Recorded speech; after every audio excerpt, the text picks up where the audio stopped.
మే 8వ తేదీ పునీత మగ్దలేన్ కనొస్సా గారి పండుగ. ఇటలీ దేశంలో వెరోనా నగరంలో ఒక ఉన్నత ధనవంతుల కుటుంబంలో జన్మించిన మగ్దలేన్ గారు యేసునాథునిపై గొప్ప ప్రేమ కలిగి పవిత్రాత్మ ప్రేరణ చేయి అవసరార్థుల కొరకై పంపబడిన మాతృ హృదయం, అపోస్తల వంటి ఉత్సాహం కలిగిన కన్యామణి. తండ్రి మరణానంతరం పినతండ్రి వద్ద చదువులోను భక్తిలోను పెరుగుతూ తన 17వ ఏట నుండియే వివాహ సంబంధాల ప్రయత్నాలు మొదలైన తాను మఠవాసి కావాలని కార్మెలేట్ సభలో చేరాలనుకున్నారు. కానీ దైవ చింతన వేరు కావడంతో మగ్దలేనా గారు దేవుని ప్రేమను సేవగా పంచాలనే సంకల్పంతో 1808లో డాటర్స్ ఆఫ్ చారిటీని స్థాపించారు. పేదల సేవ, విద్య, వైద్యంతో సేవలు విస్తరించగా 1828లో 12వ లియో పోపు గారు ఆమోదించారు. 1831లో మగ్దలేనా గారు సన్స్ ఆఫ్ చారిటీని స్థాపించి పేదల ఆధ్యాత్మిక సామాజిక సేవకు అంకితమయ్యారు. మదర్ మగ్దలేనా కనొస్సా గారు వెరోనా కాన్వెంట్ లో తపక్కాల శుక్రవారం రోజున తోటి కన్యాస్త్రీల హస్తాల్లో పరలోకం చేరారు. 1888లో 2వ జాన్ పాల్ పాపు గారు వీరిని పునీతురాలుగా గుర్తించారు.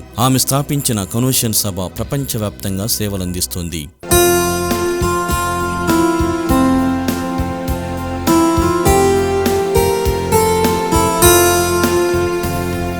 పునీత మగ్దలేనా కనొస్సా గారా మా కొరకు ప్రార్థించండి.